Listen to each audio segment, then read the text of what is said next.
All right, I want to talk about my 2001 SVT Cobra that is for sale. Got a lot of pictures and everything, but I also just want to give a video and give info on anything I know that isn't perfect on it. So front bumper was just reconditioned to new this last month, so it's in great shape. No chips, no nothing. It's pretty much flawless now. The hood is, I think everything's original paint to my knowledge. I'm like the fourth owner on this. And it's got a few minor little rock chips around it. Good shape. Now, the previous owner, I don't know what they were doing, but basically they tried to buff out a spot and they kind of burned through the clear coat right there. I did a paint correction except for on that and cleared up a lot of what was next to it. So it looks a lot better than it did than when I had it, or first got it. Again, it has aftermarket Cobra R replica wheels from American Muscle. I do not have the original wheels, unfortunately. As far as the body, it's in really great shape. I mean, really glossy paint, really no dents or nothing. I'll try to get a capture. I was going to do this outside, but the pollen's so bad right now. Basically, you can just see that, you know, it's pretty glossy. I did kind of as much of a paint correction on this as I could from a novice perspective.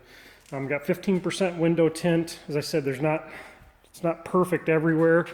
It's a tiny little spot there above the fender. And then again on the rear, there's somewhere this clear coat's kind of going away a little bit. Again, the rear looks pretty solid as well. We've got, they must have scuffed something here. I tried to polish that out to the best that I could as well. And I think there is a spot down here. Yeah, right under by the Cobra, there's a little spot too where the clear coat's kind of going. Let's see. I think mostly good. I mean, it's stuff that can be really, really easily corrected.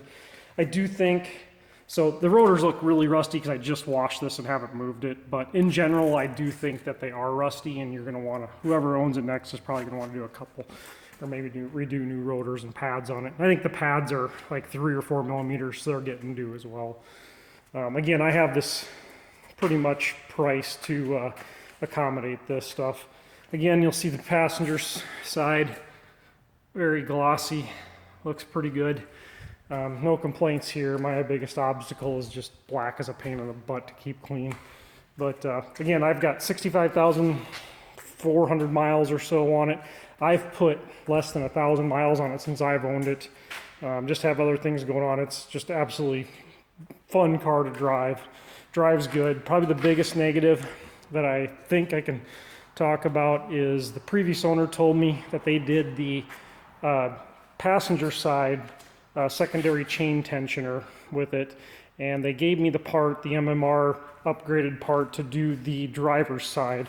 I have not done that yet. I mean, frankly, if he hadn't told me that, I wouldn't have known the difference. It drives to me like pretty much normal as far as I'm concerned.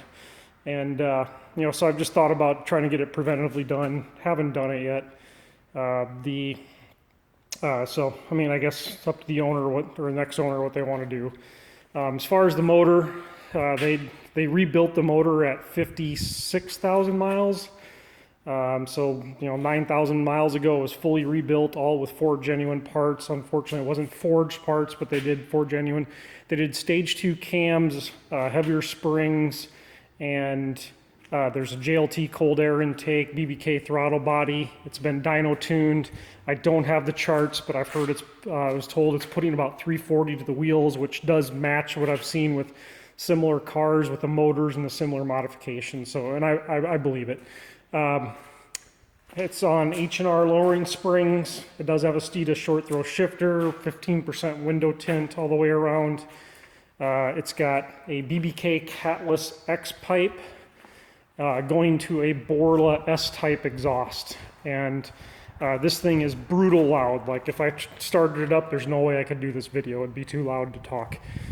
Sounds fantastic driving. I've owned more Mustangs than I care to talk about, including Shelby's, and this is probably the best sounding one of them all. So anyways, that's I'll go from there. I think that's all I can know from now. I tried to show and talk about everything that I know of. So Thank you.